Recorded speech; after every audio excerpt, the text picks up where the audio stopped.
Hinako gaw. Pagkadaghan sa nalampasan ako nga mga pagsulay.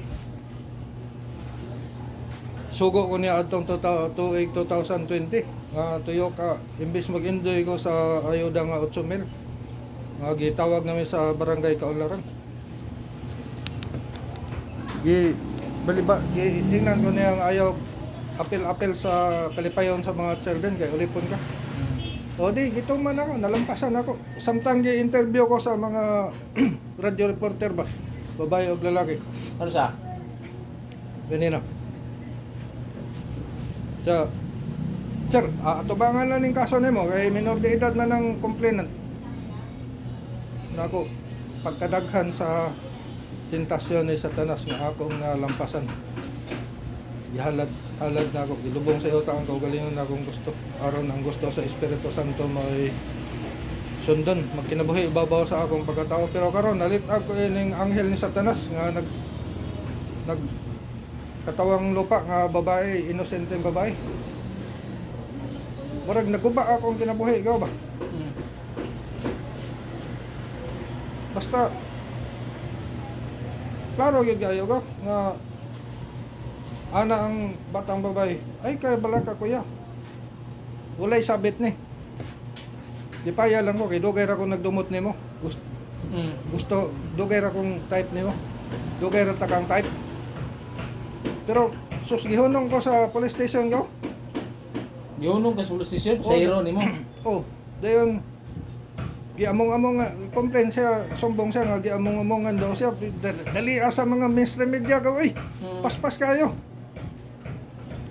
Dito kahilakon ko gusto na kong maghiko gaw. Kay nalitag ko ba ni Satanas. Ano magawa? Sa kwarta gaw. Sa hero ng Oh, uwingon nagyamongamongan. pagkahuman gaw. Ngayon ni kalitog abot taong grasa na maphal sa iyang abog sa iyang lawas. Oh. Niya gibabagan pag siya sa mga pulis gaw. Sir, labas. Siya ayaw ninyo babagi. Ang alagad sa Dios. Ana ang taong grasa ba. Dito siya diri sa ako. Siya taong buang kaliwat ni David. Nangangha ang mga reporter gaw. Eh, nakuratan ba pagduol niya? Taong buang kaliwat ni David. Pagmata, bangon.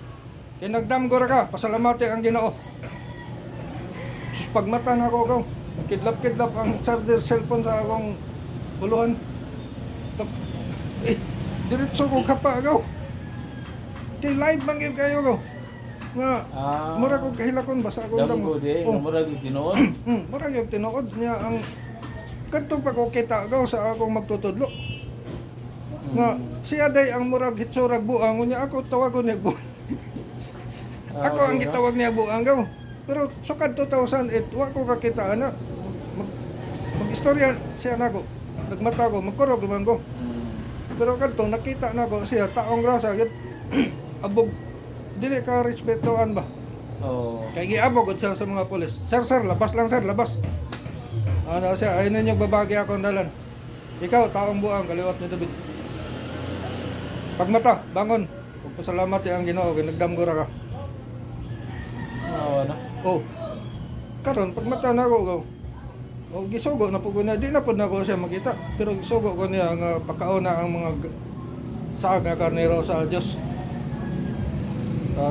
Mo to gihatagan ko niya sakyanan niya bus.